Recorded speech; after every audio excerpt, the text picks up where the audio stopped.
her throughout the programme. Ed Vaizey, former Arts Minister, stayed in the same job, I think, for 5 years. 6 years, which is unheard of in politics. Did a very good job, I think. Natasha Devon hasn't quite been in her position on LBC for 6 years yet, but I'm sure she will be. Jonathan Reynolds is Shadow Work and Pensions Secretary. He won't want to stay in that job for 6 years, I'm sure. He's also Labour MP for Stalybridge and Hyde. And Ben Habib joins us. Welcome back to you, Ben, businessman and former Brexit Party MEP. So the number to call if you want to ask our panel a question is 0345 6060 973. You can watch us on Global Player on the LBC website at lbc.co.uk and the LBC YouTube and Twitter feeds. 0345 6060 973. Tweet at LBC. Text 84850. Cross question with Iain Dale. This is LBC. Well, let's crack on with our first question. It's from Anthony in Staines. Hi, Anthony. Hi, Ian. Hi, everyone. After today's shambolic performance by Boris Johnson, does he need to eat humble pie and invite Dominic Cummings back to number 10? Well, that's an interesting thought, isn't it? But the theme of that question, though, is quite interesting, isn't it, Ed Vaizey? Because he doesn't seem to have people around him, either in the cabinet or indeed among his advisors, who can get a grip of him. Well, I'm not sure. I think, I'm not going to deny certain things have not gone to plan. They've been suboptimal, as they say.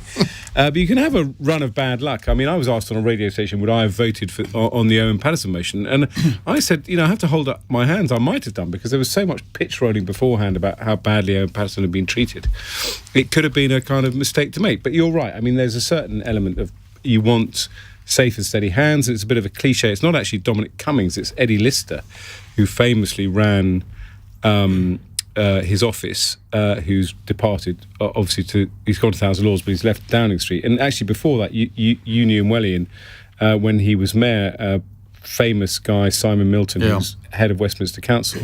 And one of the things that made Boris such an effective mayor was that he had good people as his deputy mayors running the things that mattered to Londoners. And I think that we can all play a parlour game about who should be in Downing Street and who should be in the cabinet.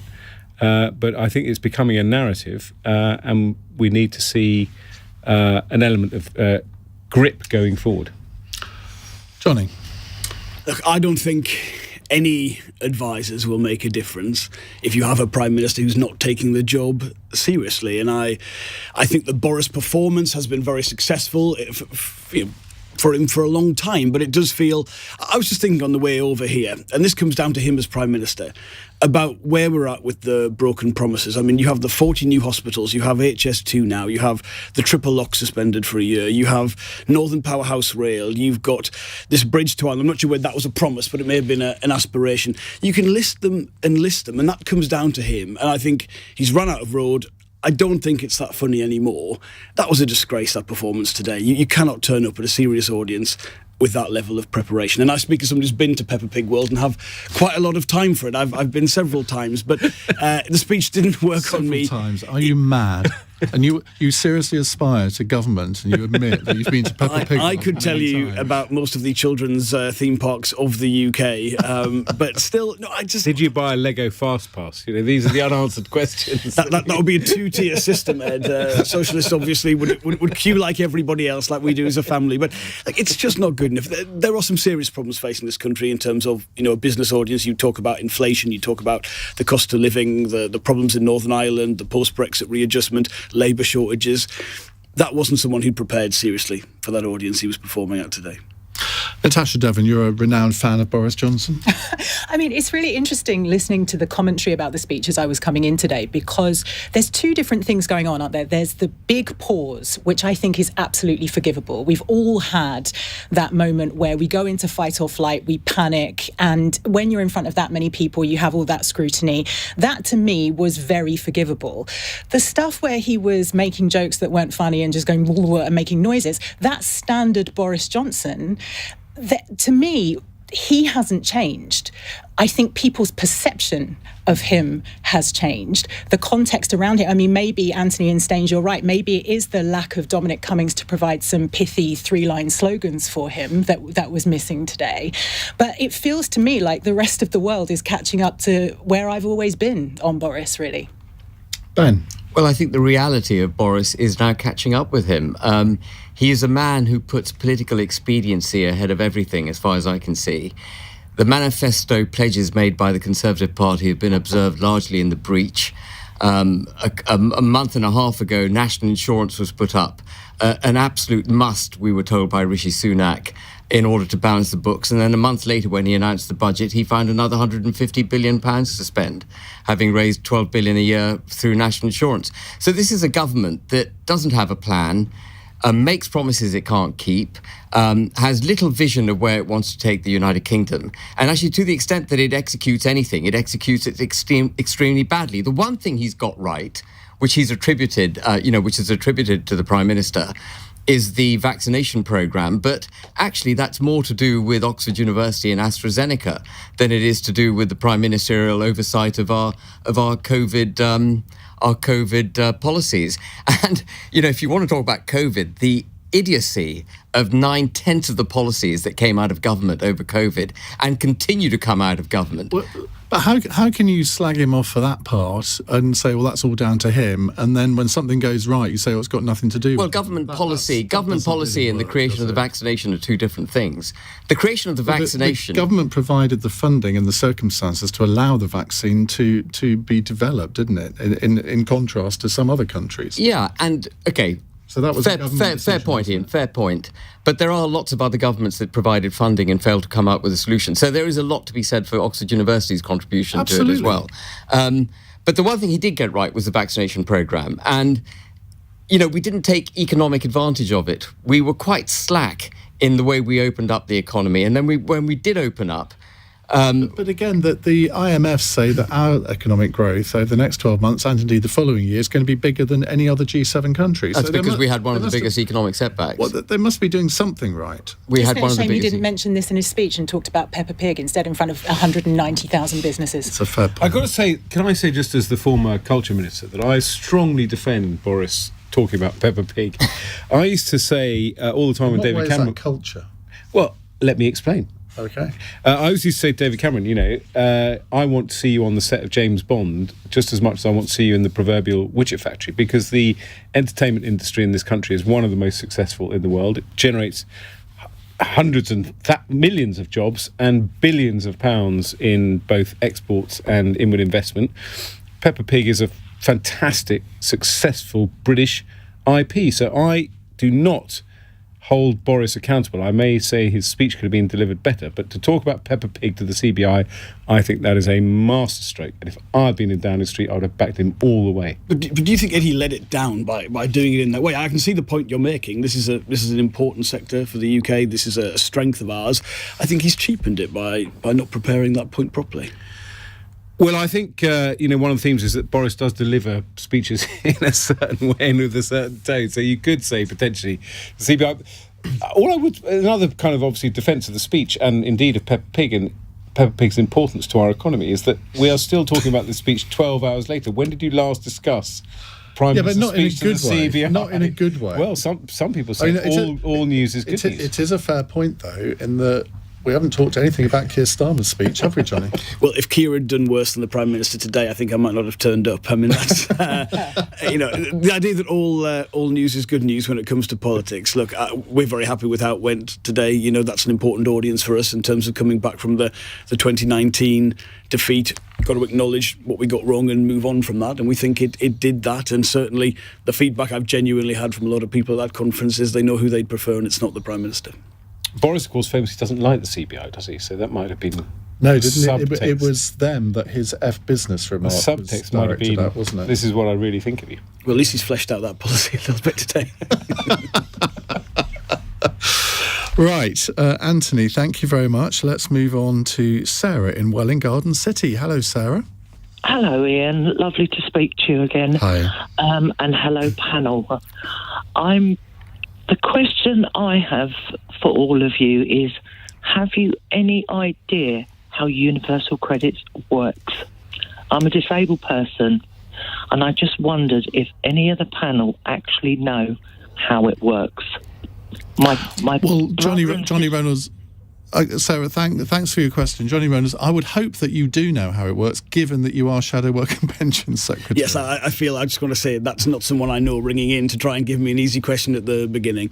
I mean, the answer to Sarah's question is it's a household means-tested benefit. If your income, your family household income, is at a certain level, and depending on your other circumstances, children, whether you're a renter, you'll receive top-ups for it. And I don't think anyone objects to that combined nature of the benefit, that the old system was creaking. But I think what would be particularly important to say to Sarah is, I understand, Sarah, that for a lot of disabled people, the system doesn't replicate parts of the older system, and so a lot of disabled people are worse off when they move on to universal credit, hence they stay on the legacy benefits part of it. Those people didn't get the uplift, the £20 uplift that the universal credit core amount did at the start of the pandemic, and that is grossly unfair. There's a court case now taking place about the discrimination involved in that. But there is, I think, more to say in terms of like the automated nature of universal credit is the bit that worked well in the pandemic. That kind of investment in technology and evolution of tax credits, that bit was good, but there are still major design flaws. The treatment of disabled people is part of it.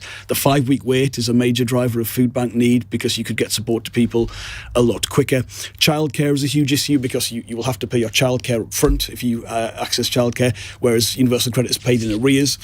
And most of all, deductions. I mean, there are people currently losing £200, £300 a month from what is not a generous benefit to begin with, and so they're permanently in debt. And the system should stabilise people's lives, give them a little bit of assistance when they need it. Most people are on benefits for actually a short period of time, less than 6 months. Actually, what you find with too many people in universal credit, it's making their lives more complicated, more hectic, it's causing them more problems. And I do think the government need to acknowledge that. There's a lot of people, not just Labour people, the House of Lords Economic Committee, which is chaired by Lord Forsyth, did an excellent report into it.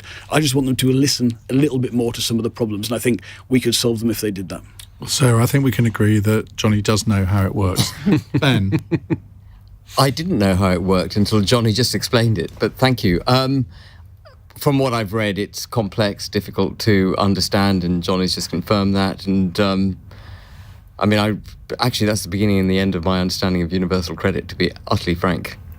Isn't that part of the problem, though, that people at the sort of higher end of the income scale, and particularly people who are in business, it's because it doesn't come across their radar very often, they don't understand how important it is for people at the bottom of the income scale?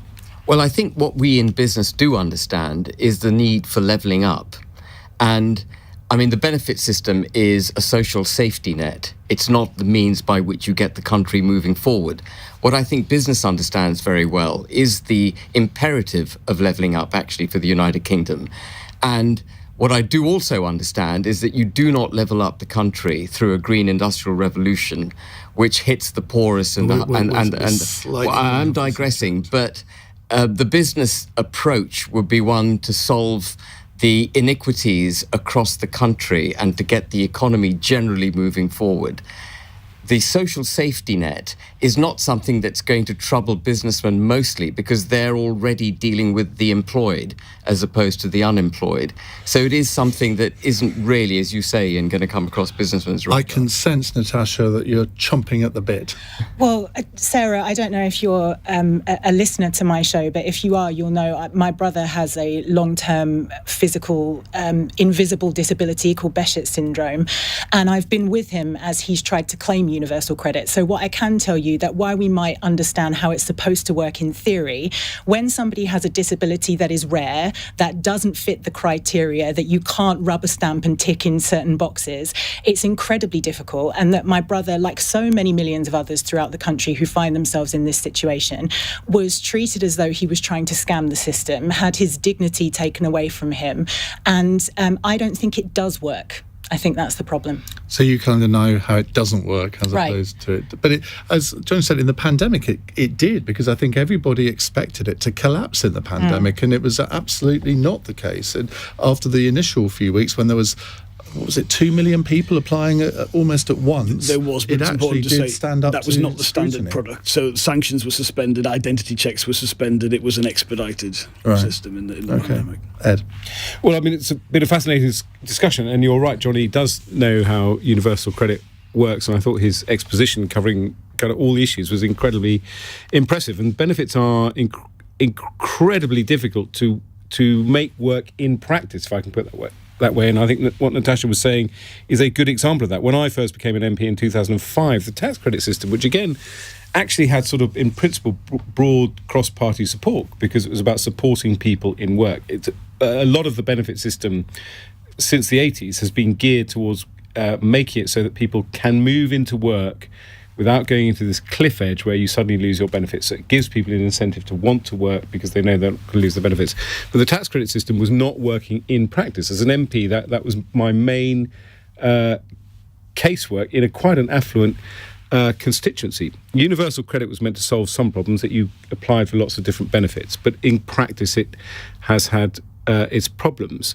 I do think it's very interesting, and it's a credit to what is called the Government Digital Service, that the universal credit system worked so well during the pandemic. It's a lot of hard work has gone into making government services work digitally, so that is a big step forward. But we kick around ideas like a universal basic income and so on. I don't think they will probably work, but we need to kind of focus on this principle that people should be secure in knowing that they have a safety net. They shouldn't have to jump through too many hoops,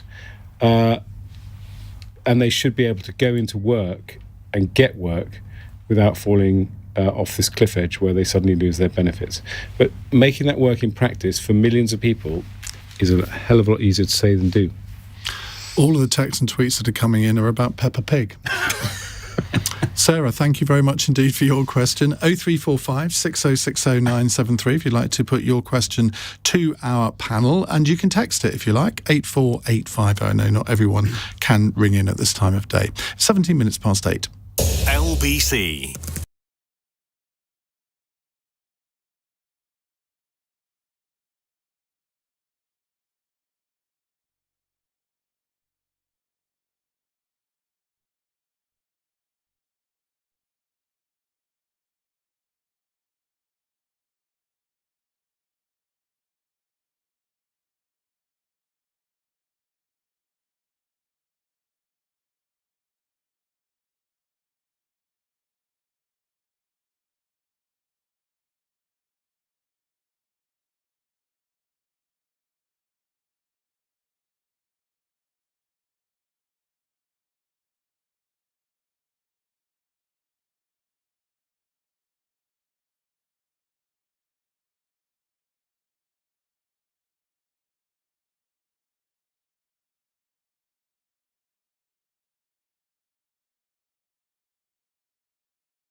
Leading Britain's conversation. Cross Question with Iain Dale. Tweet at LBC.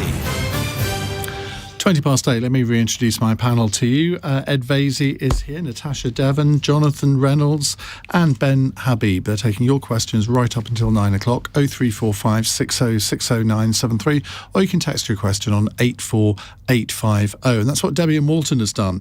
She asks, why should anyone have to sell their own home to pay for care? I would turn that question around and say, why not, Natasha Devon? Well, I think it's less about that and more about the inequality between people who have a home that is worth a lot of money or have a lot of assets and people who don't. It's about the proportion of their assets that they would have to sell. Originally, it was promised, wasn't it, that nobody would have to pay more than £86,000. That was promised as recently as September. Now they seem to have U-turned on that, although they are voting on that at the moment. And £86,000 to some people is 2% of their overall assets, and to other people it's all of it. So those people's family, children are going to be left a legacy, and others are not, and that's just going to lead to deepening inequality. We've already seen a deepening of the divide between the haves and the have-nots in this country over the past 10 years, and this is just more fuel on that fire. But if we go from the point of view that the taxpayer is never going to be able to meet all of the social care costs, or maybe you think that the taxpayer should. I mean, that's been an argument I was hearing on Sheila's programme today, that, well, why don't we treat social care exactly the same as we do the NHS? But if it is all about the kid's ability to inherit their parents' property, I mean, that isn't a way to fashion a policy, is it?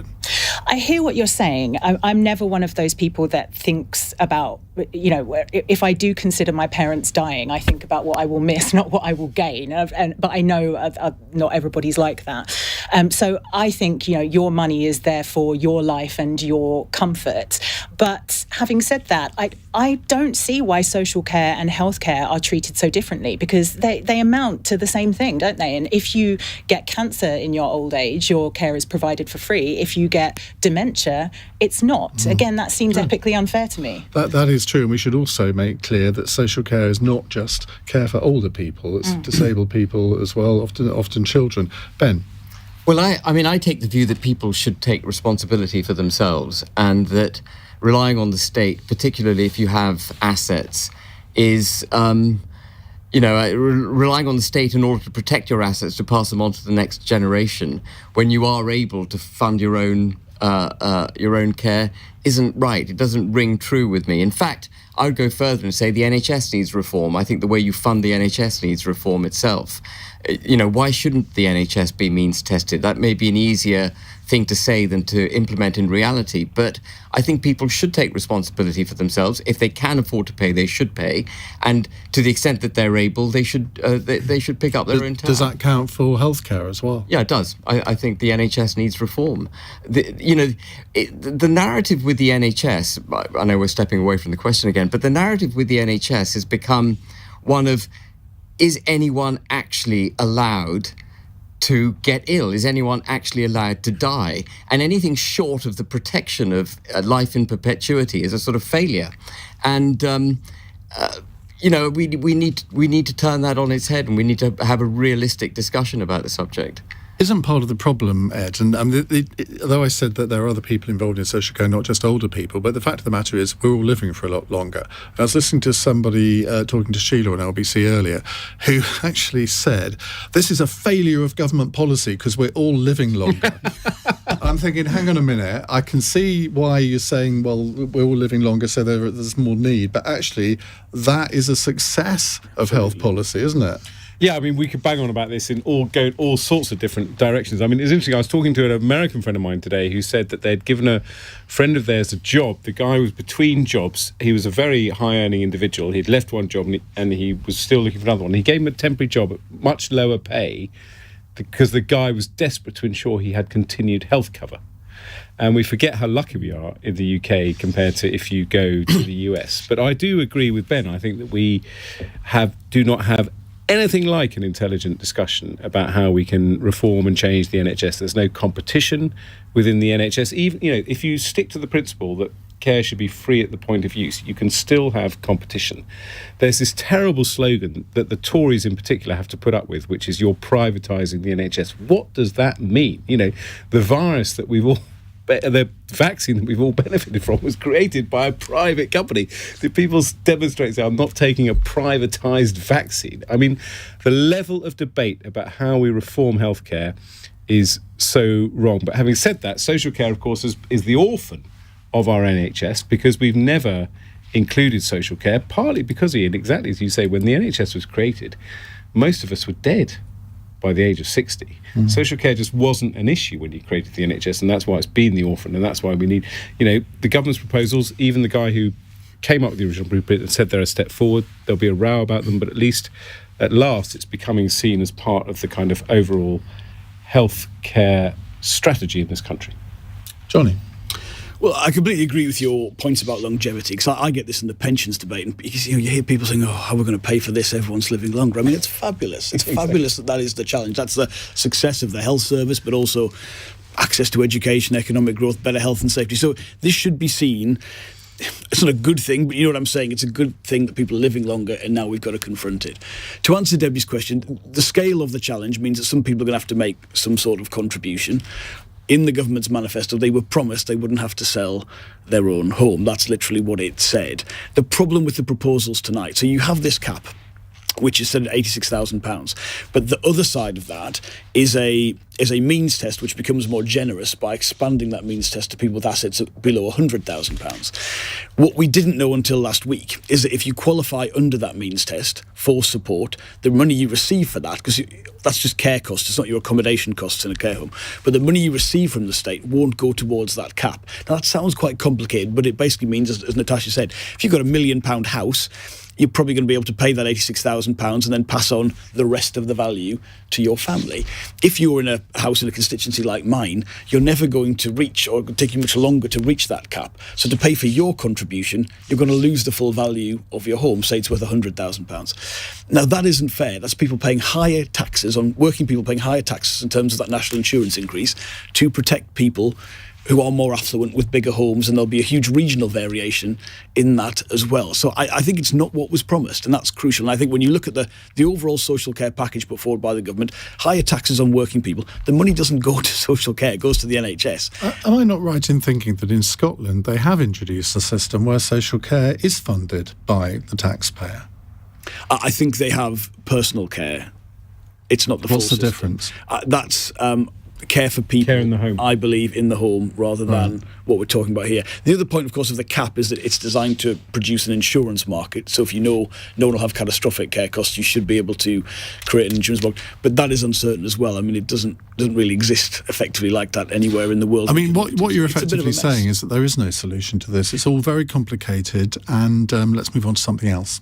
I think there is a solution that balances these difficult things, but at the minute, you look at the outcomes of what's being proposed tonight. That's why I'm going to vote against it after I finish on this programme, because I just don't think it's fair across the country, and it's not what was promised. We have had a call from the Tory whips to hold you hostage here. By the way, I've promised Jonathan to throw myself in front of the door to prevent you leaving. I'm not sure I'll be the deciding vote with an 80 majority, but But surely Ben has got a point in, Natasha, hasn't it? Surely the insurance market is the solution here, that we should all be insuring ourselves for this. I think that's a very slippery slope. I mean, I can see the logic in saying if you can afford to pay for your social care, afford to pay for your health care, why be a burden on the state? But then I think the definition of who can afford is a very fluid thing, who deserves health care as well. So we have these arguments about things like obesity and smoking and lifestyle factors. You end up where nobody can rely on the state. And if you look at, for example, when you go to the US, you see homeless people on the street. They look like pigeons sometimes, with legs hanging off, because they cannot afford to get insurance to pay for their healthcare. I don't want to live in a society like that. I think it being free at the point of access, what we have, the NHS, is the best model, and that's why it's the envy of the world. Text from Cliff in Wilton. Does anyone on the panel know if I can get a decent bacon sandwich at Peppa Pig World? Many thanks. No, but you can at Greg's at Westminster Tube Station. That's very useful information. Thank you very much indeed for that. 0345 6060 973 84850 on the text if you have more Peppa Pig comments. I've just got the joke. I've just got the joke. Have you? Okay. Sorry, I'm really slow. It's your age, isn't it? It is. It's already happened to me. 8:30 on LBC News Headlines with Zora Suleiman. Police in the US state of Wisconsin say a suspect held after a car was driven into a Christmas parade, killing 5 people, is to be charged with murder. 48 people were also injured, including a number of children. President Joe Biden has called it a horrific act of violence. MPs have started to debate the government's reforms to England's social care system. Labour says an amendment published last week about plans to exclude council support payments from the £86,000 cap on care costs will unfairly hit the less well-off. They're due to vote on the changes later tonight. And Bulb has become the latest energy supplier to run into trouble. It's being placed in special administration, but they're still allowed to operate as normal for now. LBC weather: light showers for Scotland, Northern Ireland and western coasts through the night, a low of 3 degrees. LBC.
Cross Question with Iain Dale on LBC. Call 0345 6060 973. 8:34. Paul in Bedford says, I'd like to see Ed Vaizey as Prime Minister. Sounds like a switched-on guy, unlike the clown we have now. Well, there's no accounting for taste, is there? Ed Vaizey is with us, Natasha Devon, Jonathan Reynolds and Ben Habib. They're all taking your calls, 0345 6060 973. Text question from Mike in Portsmouth. The Brit Awards are apparently no longer going to have male and female categories. Is this further evidence that the woke left are winning, Ben Habib? Well, that decategorisation, if that's the right word to use it, is probably appropriate. I can't see why you should have a specific award for women and a specific award for men if they're competing on the same grounds. But, clearly women can't play rugby against men, in my book. They could. They'd be annihilated. Actually quite fun to watch, wouldn't it? And, I think the day that they force women to intermingle with men in the same team, playing rugby, playing physical sports where clearly the different physicality of the sexes comes into play, that, I think, would be the ultimate in wokery, having defeated common sense. But actually, that kind of makes sense to me for the decategorisation, sexual decategorisation of Brit Awards. So what do you make of this whole thing about the woke left? Well, I've never really understood what woke means. I think I know what it means, but everyone has a slightly different view. The way I see woke is the championing of... The definition for me of woke is the championing of minority rights at the exclusion of everything else. So it's sort of inverse of democracy. It's the inverse of the majority, what's good for the majority. So, you'll champion minority ethnicities, you will champion minority sexual orientation, you will champion anything other than what the majority may wish to support, including damaging and damaging and calling into question British history. People we might hitherto have regarded as our heroes, so the majority still regard as their heroes. That's how I see woke. Okay, Natasha. As we sit here in this studio under a socialist government in which all racial and sexual inequality has been completely eradicated under Prime Minister Corbyn, I cannot help but reflect on how the woke left have won, Ian. First of all, I would like Mike in Portsmouth to define what woke means, because the definition is, it comes from African American slang. It means to be awake to injustices in society, particularly racism. It has been co-opted, I think, over here in Britain. It has become what was once political correctness. And when people say, oh, that's woke, what they mean is, I used to be at the centre of the zeitgeist and now my generation is becoming irrelevant, and that frightens me, so I'm going to have a tantrum. So if that's what you mean by the woke left winning, then maybe they are, Mike in Portsmouth. And what do you think about the Brits? I think, again, it makes sense. The only slight hesitation I would have is that some people seem to think that it will mean that fewer women will win in the category. However, when you look Adele will always win. Adele will win every year. But also, when you look at the album category... Dodgy new album. I haven't actually listened to it yet. I'm ashamed to say I've been doing other things. But if you look at the album category, which is, of course, gender neutral, over the past 19 years, you've had 9 men and 10 women win it. So based on that, I don't think that we need to worry. Okay. Johnny?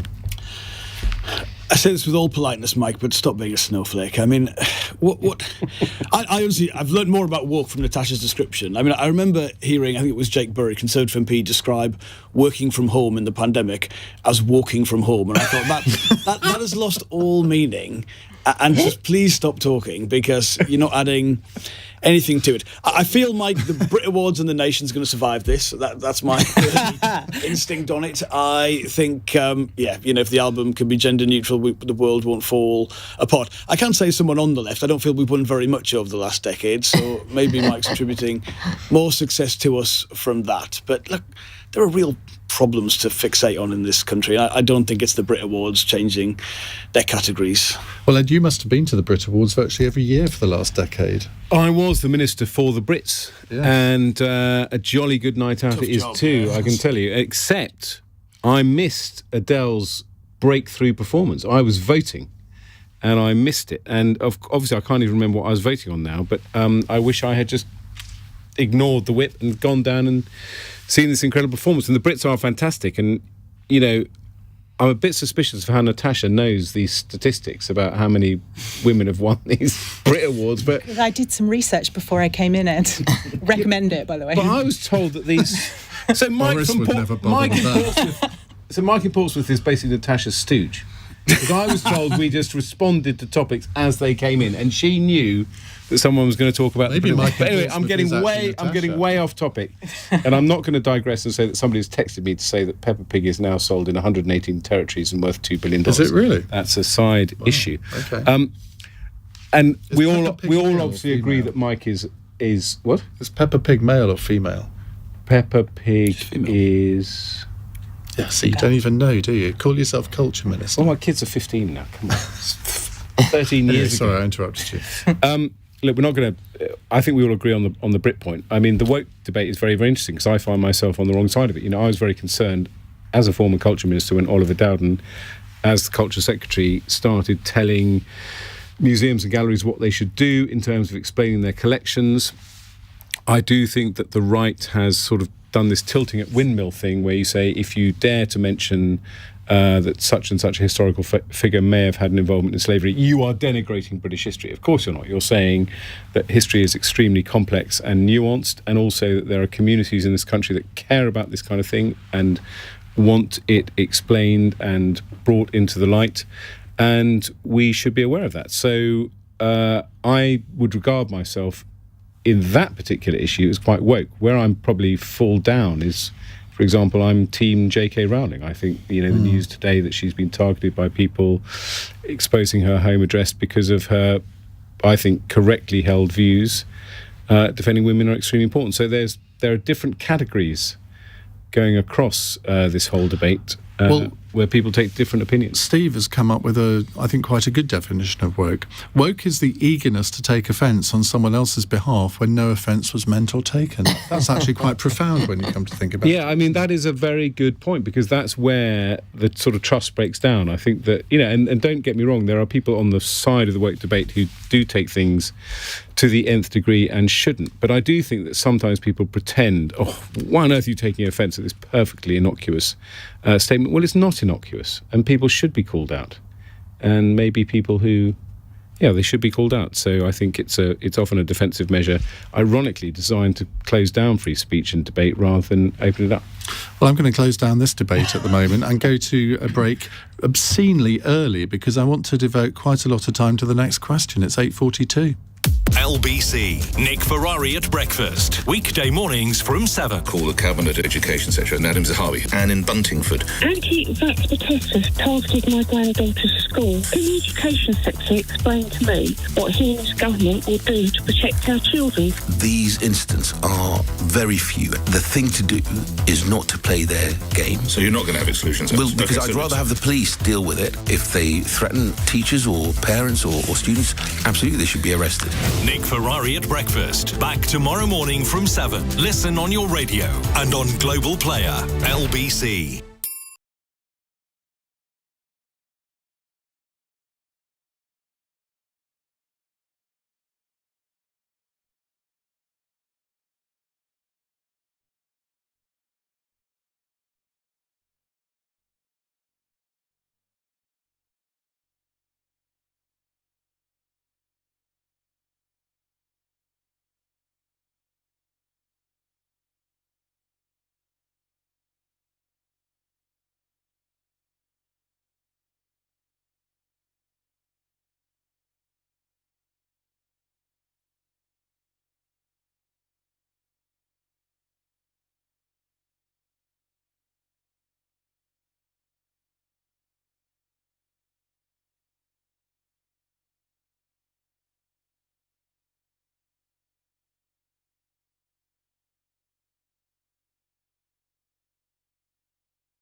Ask Question with Iain Dale on LBC. Text 84850.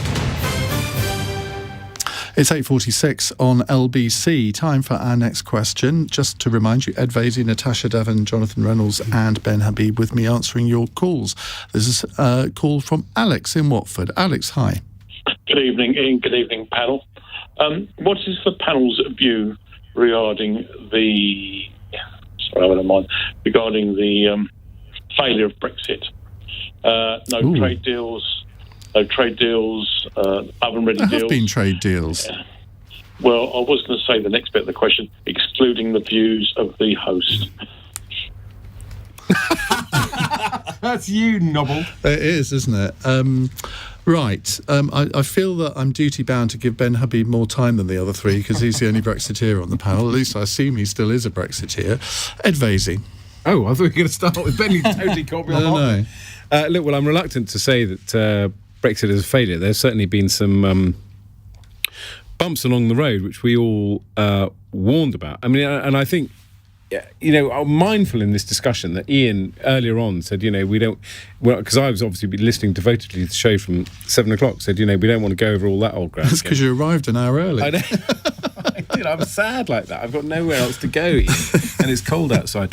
But, we don't want to go over old ground. I mean, the trade deals are effectively a rollover of what the EU had, so that's not a massive achievement. And I think the Northern Ireland Protocol is extremely complex and difficult. But having said that, there is some fault on the EU side. I was, in fact, with Nigel Dodds today talking about the protocol, and it is the case that, I have a lot of sympathy with what David Frost says. You could import an oak tree into Northern Ireland the day before Brexit. Why can't you import an oak tree into Northern Ireland the day after Brexit? And that's because the EU has a very legalistic approach, and it's probably this legalistic approach that reduced David Cameron's room for manoeuvre and made Brexit more likely. And it's this legalistic approach which I think is causing problems now. So I think that there is fault on both sides. Look, I think it's depressing that we're not part of members of the European Union. I think there were lots of benefits to individuals in terms of the ability to travel, the ability indeed to retire in southern Spain and avoid those social care costs potentially, and a massive impact on business and trade. And it's certainly the case that there are lots of businesses now that are simply stopped trading with the EU because it is simply too difficult. You can argue that maybe some of that, or a big proportion of that, is the EU's fault, but there we go. Ben? Well, obviously this is a subject close to my heart. We haven't actually Brexited yet. The definition of Brexit was for the country to leave the European Union as one United Kingdom. And as Ed has touched on it, we've left Northern Ireland effectively substantially behind in the European Union. And you might be aware, Ian, that together with a few other people, I've taken the government to court over this subject. So we have got a judicial review of the Northern Ireland Protocol going through the appeals court in Northern Ireland at the moment. And the worst aspect, undoubtedly, about the withdrawal agreement was the Northern Ireland Protocol, but every other aspect of the withdrawal agreement was also bad, and the Trade and Cooperation Agreement, I think, was a wretched agreement because it broke, again, the other manifesto promises that the Prime Minister made about Brexit. So, for example, when he said we wouldn't be politically aligned with the European Union, we are actually in a level playing field on a dynamic basis, unable to regress from European Union standards on competition law, employment law, tax matters, state aid, fundamental aspects of governance. We're locked into the European Union. And, the more obvious manifestation of our alignment with the EU is in the fishing rights that they have, all the way down to our 6-mile limit, not just in our economic until 2025. No, until 2026 is what they say. But the only deviation allowed after 2026, and you won't hear any government minister saying this, but you can read the document yourself. The only deviation allowed after 2026 is through mutual agreement if there is economic or environmental damage being done by the fishing quotas that exist at that point in time. So we don't have a unilateral right to vary fishing quotas after 2026. If any minister in government tells you that, they're simply lying. We do not have control of our waters. We don't have control of our laws. We don't have control of Northern Ireland. So what we have is a kind of bastardization of Brexit. We haven't really got Brexit. And it's a great shame that it's not I mean, it is the Prime Minister's fault in that he did have a majority at the time that he signed the withdrawal agreement. But the debate by the time he got his thumping majority was so poisoned by what had gone on for the last 3 years before that he did find himself between a rock and a hard place. I think it would have been better if he hadn't gone off immediately after the election to Mystique and had actually stayed in the United Kingdom and perhaps tried to renegotiate that awful withdrawal agreement. But I genuinely don't think we've got Brexit yet. Natasha. I mean, it's difficult listening to you talk, Ben. It's as though you can envision a Brexit where it all went differently. And I'm sure you can, but I can't. I don't see how it could have played out any differently. It seems to me that everything that was warned about by what was then deemed Project Fear has actually come to pass, because we were always going to have less bargaining power than the EU. We're smaller in every sense. So, I mean, from my point of view, it's a very broad question that's been asked by Alex, but in a way, I think COVID has perhaps softened the blow of Brexit, because the economic hardship that is being faced by so many people as a result of it can be blamed on the pandemic. Johnny. Yeah, I mean, listening respectfully to Ben, it reminds me a little bit of when you're a Labour MP and you come up against a sort of Trotskyite or revolutionary communist, and they tell you, communism was never really tried in the Soviet Union. If we'll leave it one more go, we'll get there. I'll say to Alex, look, Brexit is what it is. It's not an issue where people tend to have changed their minds, if we're being honest. And let's be honest, again, there's a clear majority in the country for it. So this is where we're at. And it's actually, I think, a much more productive conversation to say, how can we improve the various aspects of where we are right now? I know some people say to Labour MPs, well, we should be campaigning to rejoin. But you see, I never think the deal we had would be on offer. I don't think we'd be able to join without joining the euro, which I think actually isn't right for the UK economy. I don't think we'd get things like the rebate and the economics of the budget that we had before. So it's passed. So let's look at solutions that will make things better. In Northern Ireland, we should be looking at trade solutions like a veterinary agreement. I mean, the protocol, for being honest, is working exactly as it was intended. It's strengthening North-South economic cooperation at the expense. That's not what it was intended to do. There's actually exactly provision in the protocol which says that it shouldn't result in a diversion of trade. And indeed, Article 16, which, the big debate that's going on over Article 16, specifically mentions a diversion of trade as being grounds for invoking suspensions. Respectively, Ben, what you're not accepting is once you leave the customs union, you don't seek an economic agreement that does away with the need for a border. You can put the border between Ireland and Northern Ireland, or you can put it between the island of Great Britain and the island of Ireland. And so the border never willing to accept. The border is already between Northern Ireland. There is a border there, accepted and recognised by the. There's also a peace agreement which is based on the ability of people to live an Irish identity or a UK identity, and that was always integral to what everybody said. The other things that I would look at, Ian, I think we should have known the sectors that would be disrupted by leaving the single market, whether that's social care or logistics or HGV drivers. The government has quite a lot of money allocated to employment programmes, but they're obviously not doing the trick. If we've got real shortages in those areas, we've got to get more skills and retraining. The HGV thing, that seems to have gone off the agenda now.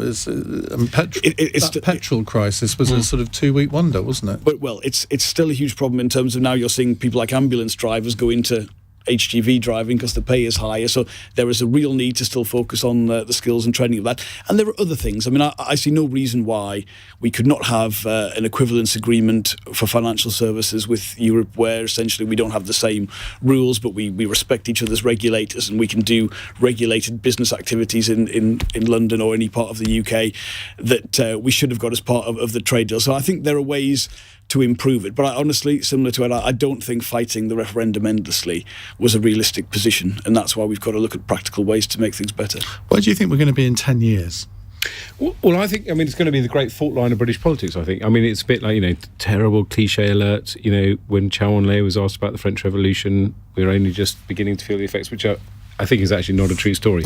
But I think Europe will gradually become the dividing line in British politics because between rejoiners, not rejoiners, but your kind of attitude of cooperation to Europe. When I hear Ben talk about control of our waters, I think in a global world that's a very odd thing. We've got British fishermen fishing in French waters with licences, and we've got French fishermen fishing in British waters with licenses, and this rejection of any kind of European jurisdiction on what are complex trade disputes.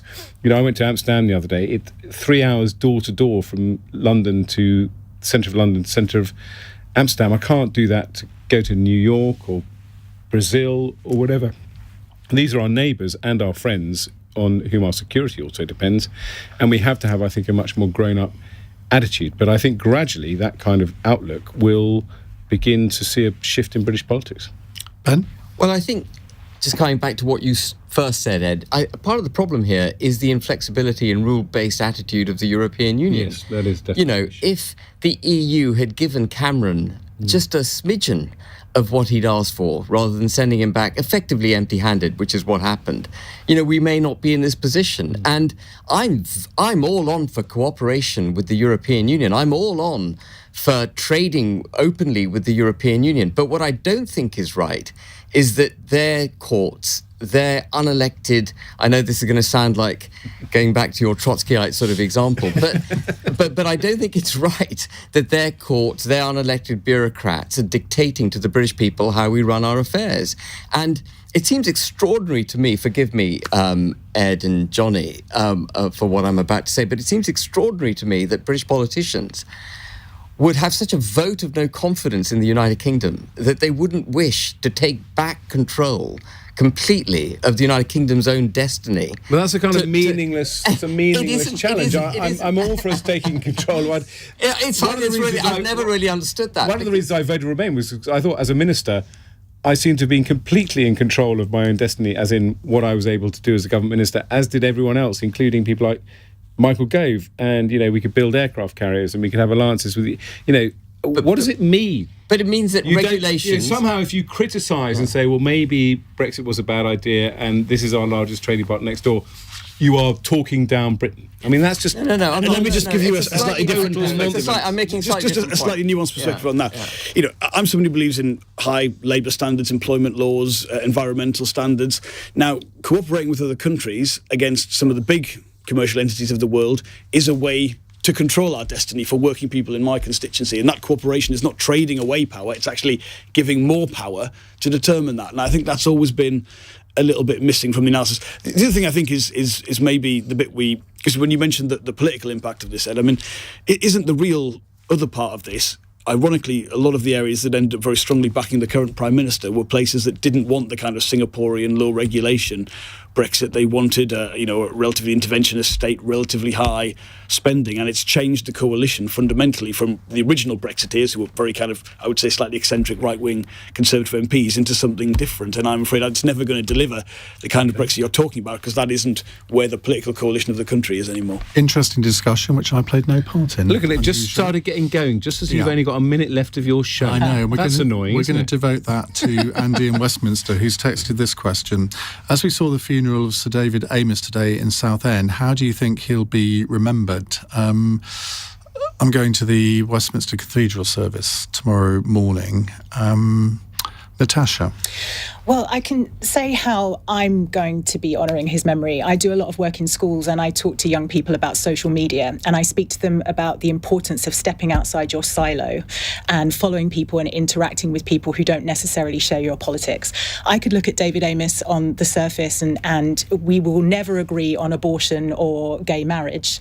However, dig a little bit deeper, he did so much for people with eating disorders, so much on endometriosis, animal rights, environmental issues, and I think we could have had a really good conversation, more in common than separated, as I think. And he's a perfect example of somebody that you shouldn't dismiss, and probably goes back to the woke discussion we were having earlier, actually. Okay, Johnny? He'll be remembered most of all for Southend being a city, which is a truly magnificent achievement, and people will know was his long-running cause. I think he was a true parliamentarian, as Natasha said. I mean, he really was in every aspect of that, and I hope his family, who I think have put out some magnificent statements in what must be a really difficult time, will take some solace from that recognition he's receiving. Ben? Well, I had the great good fortune of meeting David in Brussels once and back in Westminster, and he was an extremely kind, gentle, welcoming member of the Conservative Party. So I'm not very popular with the Conservative Party because I used to support the Conservative Party. In fact, I was a donor. But, when I left and joined the Brexit Party, I was kind of persona non grata, probably still am. But he was very, very welcoming, and he entertained me in his office, introduced me to lots of people. So I've got nothing other than good things to say about David Amess. I think he was a superb politician. He was a Brexiteer. He had the best interests of this country at heart, and I imagine that he appealed to many people across the floor. Okay, Ed? Well, you knew him a lot better than I did, Ian. But I knew David a bit, and he banged on and on about Southend. I remember when I was the Minister of Culture, we had this contest for the City of Culture in the UK, and he kept saying Southend should be it, and in fact all the other contestants were complete rubbish, he said. I think that he will be remembered as the epitome of what our politics is fundamentally about, the constituency MP, the person who represented his area with a passion and represented everyone who lived in his constituency regardless of their political persuasion. If we can hold on to that, partly in his honour, then we will just about hold on to civilised debate and progress in this country. That brings to an end Monday's edition of Cross Question. Johnny Reynolds, Ed Vaizey, Natasha Devon and Ben Habib, thank you very much indeed for joining us. Coming up, we're going to be asking you, what's it like growing up in care? It's 9:02. On your radio, on Global Player, and Play LBC. leading Britain's conversation. This is LBC. From Global's newsroom at 9 o'clock, police in the US state of Wisconsin say the suspect who ploughed into a Christmas parade killing 5 people was fleeing a domestic disturbance